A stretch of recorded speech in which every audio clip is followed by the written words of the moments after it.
السلام علیکم، اوراق Islamic T V کے ساتھ ایک مرتبہ پھر حاضر ہوتے ہیں۔ آج ہم آپ کو یاجوج ماجوج کے بارے میں بتائیں گے۔ نمبر 1، یاجوج ماجوج کا خروج۔ نمبر 2، یاجوج ماجوج کی تباہ کاریاں۔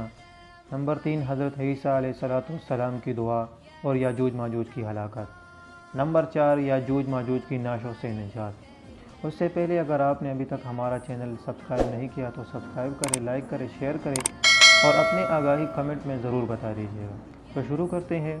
یاجوج ماجوج کا خروج۔ حضرت عیسیٰ علیہ السلام کو ہتور کا قلعہ میں جو آج کل موجود ہے نزول فرما کر اسباب حرب و سامان رسد مہیا کرنے میں سرگرم ہوں گے کہ اس اثناء میں قوم یاجوج ماجوج صد سکندر کو توڑ کر ٹڈی دل کی طرح چاروں طرف پھیل جائیں گے، سوائے مضبوط قلعہ کے کہیں ان سے خلاصی کی صورت نہ ہوگی۔ لوگوں کے قتل و غارت کرنے میں بالکل دریغ نہ کریں گے۔ یہ لوگ یافس بن نوح کی اولاد سے ہے۔ ان کا ملک انتہائی بلاد شمال مشرق بیرون حفت اقلیم میں ہے۔ ان کے جانب شمال دریائے شور ہے کہ جس کا پانی شدت و بردت کی وجہ سے اس قدر غلیظ و منجمد ہے کہ جس میں جہاز رانی ناممکن ہے۔ ان کے شرقی و غربی اطراف میں دیواروں کی مانند دو بڑے پہاڑ واقع ہیں جن میں آمد و رفت کا راستہ نہیں۔ ان دونوں پہاڑوں کے درمیان ایک گھاٹی تھی جس میں سے یاجوج و ماجوج نکل کر ادھر کے لوگوں کو لوٹ لیا کرتے تھے کہ جس کو ذوالقرنین نے ایک ایسی آہنی دیوار سے کہ جس کی بلندی ان دونوں پہاڑوں کی چوٹیوں تک پہنچی ہے اور موٹائی 60 گز کی ہے، بند کر دیا ہے۔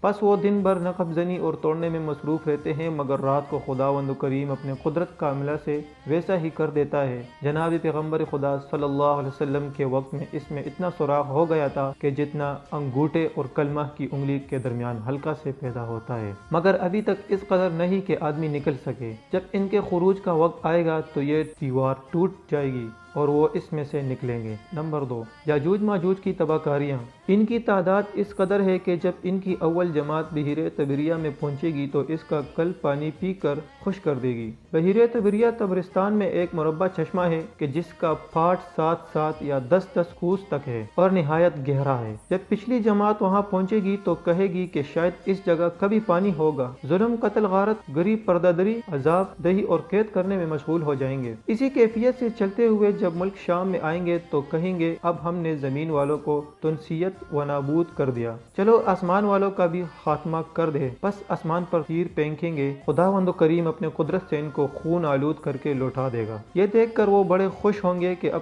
تو ہمارے سوا کوئی نہیں رہا۔ اس فتنہ میں حضرت عیسیٰ علیہ السلام پر غلہ کی اس قدر تنگی ہوگی کہ گائے کا کلا 100 اشرفی تک ہو جائے گا۔ نمبر 3، حضرت عیسیٰ علیہ السلام کی دعا اور یاجوج ماجوج کی ہلاکت۔ آخر حضرت عیسیٰ علیہ السلام دعا کے لیے کھڑے ہوں گے، آپ کے اصحاب آپ کے پیچھے کھڑے ہو کر آمین کہیں گے۔ پس خداوند کریم ایک قسم کی بیماری کو جس کو عربی میں نغف کہتے ہیں نازل کرے گا۔ یہ ایک قسم کا دانہ ہے جو بھیڑیاں بکری کی ناک و گردن میں نکلتا ہے اور طاعون کی طرح تھوڑی سی دیر میں ہلاک کر دیتا ہے۔ پس قوم یاجوج و ماجوج اس مہلک مرض سے ایک ہی رات میں تباہ ہو جائے گی۔ نمبر 4، یاجوج ماجوج کی نعشوں سے نجات۔ حضرت عیسیٰ علیہ السلام اس حال سے آگاہ ہو کر چند آدمیوں کو بیرون قلعہ تفتیش حال کے لیے بھیجیں گے اور ان سڑی ہوئی لاشوں کی بدبو سے لوگوں کی زندگی معطر ہوگی۔ اس مصیبت کے دفیع کی غرض سے حضرت عیسیٰ علیہ السلام پر ماں اپنے ساتھیوں کے دست بد دعا ہوں گے۔ تب خداوند تعالیٰ لمبی لمبی گردن اور جسم والے جانوروں کو جن کو عربی میں عنقا کہتے ہیں